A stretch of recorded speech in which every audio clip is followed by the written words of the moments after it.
Good afternoon students, আমি চলে এসেছি তোমাদের কাছে আবার নতুন একটা টপিক নিয়ে UGC net JR WBC paper 2 home সায়েন্সে।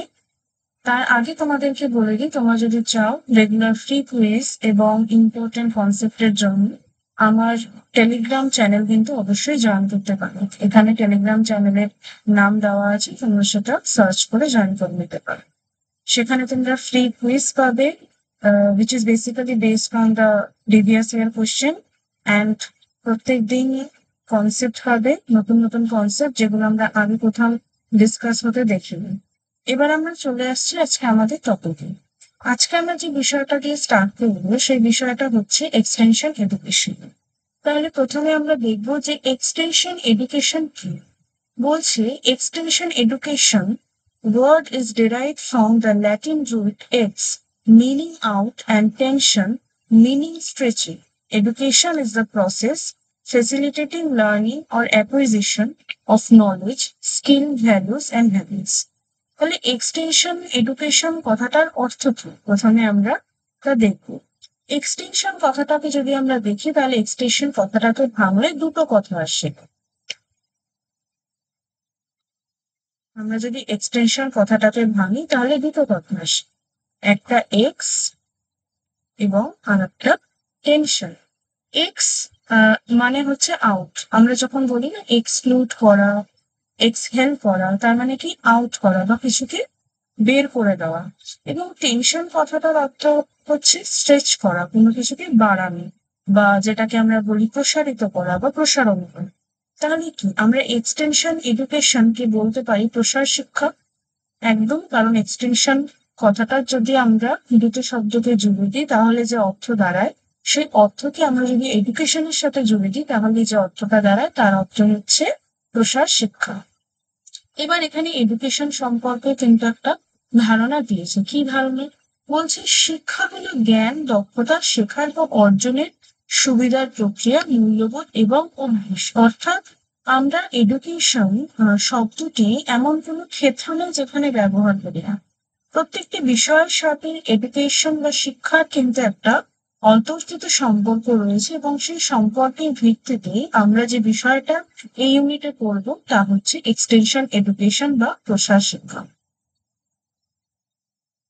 এবার হচ্ছে what is the definition of education বা শিক্ষার সংজ্ঞা। শিক্ষার সংজ্ঞা বলতে এখানে বলেছে education is the process of developing capability of the individual so that they can adequately respond to their situation. অর্থাৎ শিক্ষার মাধ্যমে মানুষের মধ্যে এমন একটা সক্ষমতা গড়ে তোলা হয় বা এমন একটা সক্ষমতার ভিত্তি প্রস্তুত করা হয় যেখানে কি হয়, যেখানে মানুষ কোনো একটা পরিস্থিতি বা কোনো একটা অবস্থায় প্রতিক্রিয়া দিতে পারেন।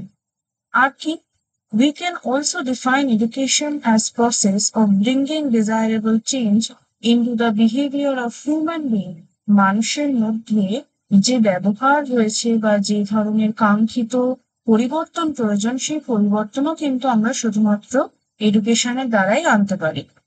এবার আমরা দেখবো যে কিছু কিছু এডুকেশনিস্ট, কিছু কিছু সোশিওলজিস্ট এই বিষয়গুলো সম্পর্কে নিজেদের মন্তব্য রেখেছেন। ওয়েবস্টার কি বলেছেন? ওয়েবস্টার বলেছেন education as the process of teaching to develop the knowledge, skill or character of the student. কোনো একজন ছাত্রের মধ্যে যখন আমাদের নলেজ ডেভেলপ করার হয়, যখন আমাদের স্কিল ডেভেলপ করার হয়, যখন তার ক্যারেক্টার বিল্ডিং করার হয়, তখন কিন্তু আমরা এডুকেশনের সাহায্য নিয়ে থাকি। এডুকেশন একটা প্রসেস। আমরা দেখে থাকি যে যখন আমরা স্কুল কলেজে শিক্ষা লাভ করি তখন এডুকেশনে নিয়ে থাকি, আমরা এডুকেশনের প্রয়োজন হয়। আমরা কোনো নির্দিষ্ট বিষয় যখন জ্ঞান লাভ করতে চাই তখনও আমাদের এডুকেশনের প্রয়োজন হয়। আমরা একটা কোনো নির্দিষ্ট বিষয়ে স্কিল হতে চাই তখনও কিন্তু আমাদের এডুকেশনের প্রয়োজন হয়। এবং যখন কোনো ছাত্রের চারিত্রিক গাঠনিক বিষয়টা থাকে তখনও কিন্তু এডুকেশনের প্রয়োজন হয়। এরপর সোশিওলজিস্ট রডনি স্টার্ক কি বলেছেন আমরা দেখব। তিনি বলেছেন education is the cheapest, most rapid and most reliable path to economic advancement under present conditions.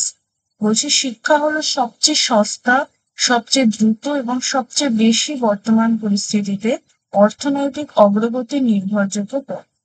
একদম, কারণ একমাত্র শিক্ষার দ্বারাই কিন্তু আমরা দেখে থাকি যে শিক্ষা একমাত্র পথ, যে পথের মাধ্যমে কিন্তু আমরা একটা খুব সুস্থ এবং সামাজিক মন্তব্য দিতে পারি, একটি খুব সূক্ষ্ম পরীক্ষার মাধ্যমে, বা আমরা বলতে পারি যে খুব সূক্ষ্ম নির্বাচক হিসাবে কিন্তু আমরা নিজেদেরকে প্রতিস্থাপিত করতে পারি। এবার আমরা দেখবো যে টাইপস অফ এডুকেশন। তোমাদের টাইপস অফ এডুকেশন শুরু করার আগে আমি বলি যে তোমাদের মনে হতে পারে যে আমরা এক্সটেনশন এডুকেশনের মধ্যে কেন এডুকেশনের বিভিন্ন রকমের প্রকারভেদ সম্পর্কে আলোচনা করবো। তোমাদেরকে বলে দিই যে এক্সটেনশন এডুকেশন ইউনিটটা যদি আমরা দেখি তাহলে it's all about the way we are using to spread education. এডুকেশনটা বিভিন্ন রকমের হতে পারে। আমরা দেখবো কখনো কখনো যখন পিএল এর বিভিন্ন টেকনিক গুলো, তখন আমরা different kind of informal way use করছি। আমরা যখন কোনো নির্দিষ্ট মেসেজ দেওয়ার হয় তখন আমরা ফর্মাল ওয়ে ইউজ করছি। এছাড়া একটা নন ফর্মাল ওয়ে কিন্তু আমরা ইউজ করে থাকি। তাহলে types of education is very much relevant in the unit of extension education. তো আমরা দেখবো যে কি কি টাইপ রয়েছে। সেই টাইপগুলো যদি আমরা দেখি তাহলে প্রথম রয়েছে ফর্মাল, তারপর রয়েছে informal and then non formal.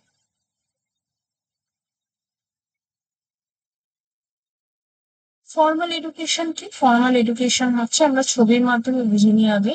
ছবিতে দেখানো হয়েছে যে একটা ক্লাসরুম রয়েছে, কিছু স্টুডেন্ট রয়েছে। কি কি রয়েছে? একটা ক্লাসরুম রয়েছে, কিছু স্টুডেন্ট রয়েছে এবং একজন টিচার রয়েছে। অর্থাৎ একটা স্ট্রাকচার্ড ওয়ে অফ এডুকেশন রয়েছে। আমরা জানি যখন আমরা স্কুলে পড়ি বা কলেজে পড়ি আমাদেরকে রেগুলার স্কুল কলেজে যেতে হয়, প্রপার ক্লাসরুমে বসতে হয়, প্রপার সাবজেক্টকে রিভাইজ করতে হয় এবং শিক্ষক বা শিক্ষিকা যা বলেন তাকে মেনে চলতে হয়। তার মানে কি, এই যে বিষয়টা, এটা একটা খুব রেগুলারাইজ এবং খুব স্ট্রাকচার্ড ফর্মের মধ্যে রয়েছে। যেহেতু একটা স্ট্রাকচার্ড ফর্মের রয়েছে, আমরা জানি যে যেমন ক্লাস 5 এর একরকম সিলেবাস হয়, ক্লাস 9 এর একরকম সিলেবাস হয়, ক্লাস 11 এর একরকম সিলেবাস হয়। এই যে বিভিন্ন ক্লাসের একটা নির্দিষ্ট সিলেবাস এবং সেই নির্দিষ্ট সিলেবাসকে একটা নির্দিষ্ট সময়ের মধ্যে শেষ করা, এবং সর্বশেষ আমরা দেখি যে একটা ফাইনাল ইভ্যালুয়েশন হয়ে থাকে। সর্বশেষ আমরা দেখি যে একটা ফাইনাল ইভ্যালুয়েশন হতে পারে। এই ওয়েজ গুলো কিন্তু একটা স্ট্রাকচার কারিকুলামের মধ্যে আমরা দেখে থাকি। এবার আমরা দেখে নিই যে এখানে ফর্মাল এডুকেশন সম্পর্কে কি বলেছে। এখানে বলেছে যে formal education corresponds to a systemic, organized education model structured and administered according to a given set of laws and norms, presenting a rather rigid curriculum as regard objectives, content, methodology. এবার তোমাদের মনে হতে পারে যে এখানে খুব কঠিন কঠিন কিছু শব্দকে ব্যবহার করা হয়েছে। আমি যে কথাগুলোকে ছবির মাধ্যমে তোমাদের কাছে ধরলাম বা পেশ করার চেষ্টা করলাম, সেগুলোই কিন্তু এখানে বিভিন্ন ওয়ার্ডিং এর মাধ্যমে বলা হয়েছে। কিরকম? যেমন সিস্টেমেটিক, একদম আমরা কিন্তু একটা সিস্টেম দেখতে পাচ্ছি এখানে। এই যে ক্লাসরুমটা রয়েছে এখানে একটা সিস্টেম ফলো হচ্ছে। অর্গানাইজড, একদম স্টুডেন্টরা কখনো আমরা দেখবো যে টিচারের জায়গায় যাচ্ছে না, বা টিচার কখনো স্টুডেন্টের জায়গায় এসে বসছে না। দুজনের একটা নির্দিষ্ট স্থান রয়েছে, একটি নির্দিষ্ট জায়গায় বোর্ড রয়েছে এবং টিচার নির্দিষ্ট জায়গায় কিন্তু দাঁড়িয়ে তাদেরকে পড়াচ্ছেন। এবং স্ট্রাকচার, একদম স্ট্রাকচার, আমি বললাম যে যেমন আমরা একটা নির্দিষ্ট সিলেবাস ফলো করছি, নির্দিষ্ট কারিকুলাম ফলো করছি, এবং কি বলছি যে কিছু লজ অ্যান্ড নর্মস। সেকেন্ডারি এডুকেশনের ক্ষেত্রে আমরা নির্দিষ্ট নিয়ম দেখে থাকি, প্রারম্ভিক এডুকেশন বা প্রাইমারি এডুকেশনের ক্ষেত্রে নির্দিষ্ট নিয়ম, হায়ার এডুকেশনের ক্ষেত্রে নির্দিষ্ট নিয়ম কিন্তু আমরা দেখে থাকি।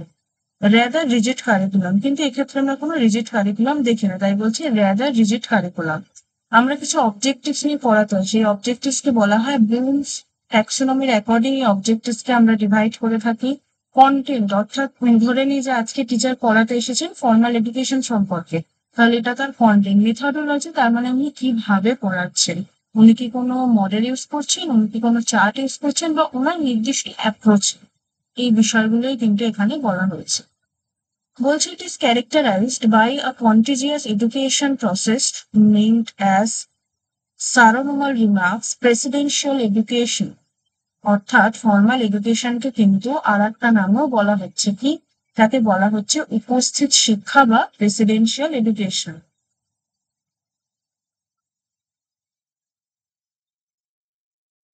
which necessarily involves the teacher, the students and the institution. তাহলে কাকে কাকে ইনভলভ করে হচ্ছে? টিচার থাকছে, স্টুডেন্ট থাকছে এবং ইনস্টিটিউশন থাকছে। It corresponds to the education process normally adopted by our schools and universities. তাহলে এই ধরনের শিক্ষা ব্যবস্থা আমরা কোথায় দেখতে পাই?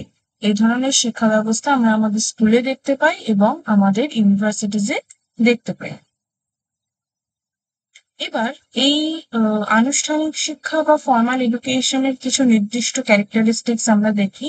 যেমন বলছি, planned with a particular end in view, মানে এটা অনন্তকাল চলবে না। যদি পঞ্চম শ্রেণীর কোনো পাঠ্যক্রম হয়, সেটা পঞ্চম শ্রেণীর নির্দিষ্ট যে সেশন রয়েছে সেই সেশনে চলবে এবং সর্বশেষ তার একটা ইভ্যালুয়েশন হবে। Limited to a specific period, যেটা আমরা আগেই ডিসকাস করলাম। Well defined and systematic curriculum, একদম ক্লাস 5 এর যে সিলেবাস থাকবে ক্লাস 9 এর সেই সিলেবাস থাকবে না। ক্লাস 6 এ যা আমরা পড়বো ক্লাস 12 এ তার থেকে আরো বেশি পড়বো এবং ওয়েল স্ট্রাকচার্ড পড়বে।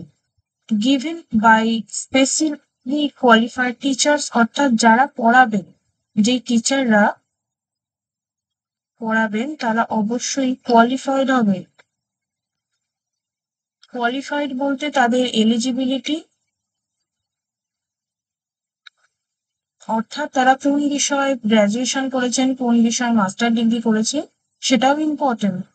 Includes activities outside the classroom, অর্থাৎ ফিল্ড অ্যাক্টিভিটিস।